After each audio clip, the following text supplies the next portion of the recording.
there, it's Catherine Chess. I'm your nutritionist and joyful living coach, and today we're making pancakes, but not just any pancakes. These are gluten-free, egg-free, and they taste really, really good. And I decided I'm going to just make them quick, easy, so I want to show you the ingredients. We're going to use a whole apple. Now you could use applesauce, but I like to get all of the fiber in the apple. So I'm using a whole apple, and then I'm using some chia seeds. Chia seeds are loaded with protein and all your omega-3s.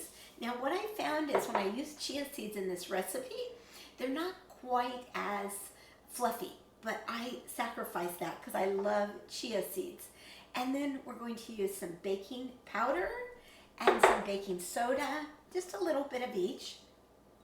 And my secret ingredient is garbanzo bean flour.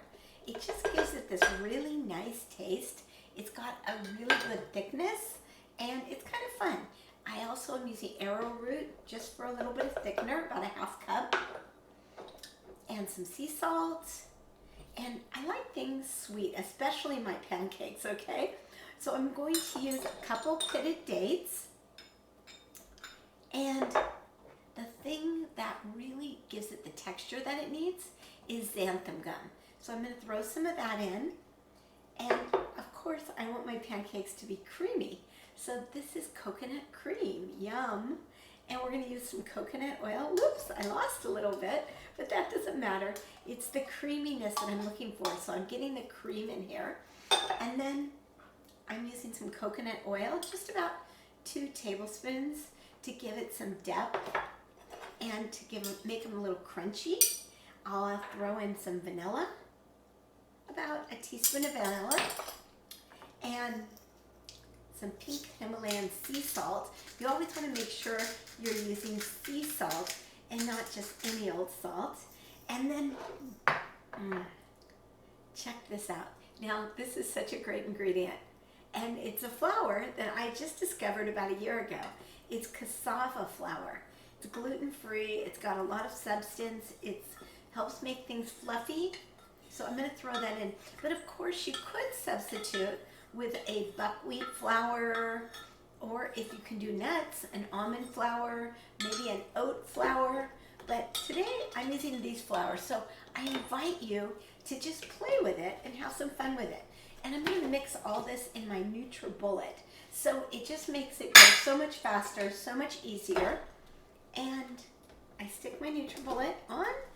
Okay, what I discovered was that was a little thick, so I just added some water. Check this out. We have got our pancake batter. Yum. So I'm putting it in a pre-greased pan. I greased this with olive oil, and I have these little, check these out.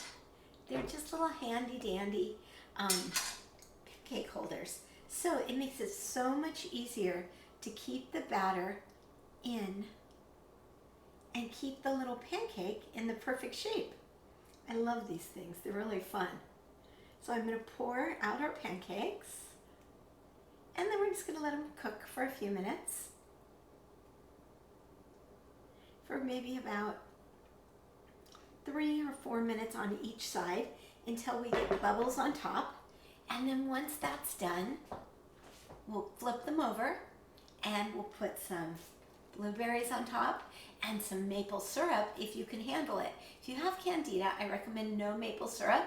So one thing you can do that's really fun is you can blend coconut cream with beaters, like, cake beaters, and you can put whipped cream on top of your pancakes. Oh my goodness. So decadent, but actually pretty darn healthy. So let's cook these up and I'll show you the finished product. Look how these pancakes turned out. They are so delicious. Whoops, there go the blueberries. Oh my goodness. Fluffy, light, and oh, delicious. Wish you were here to eat them. I'm Catherine Chess.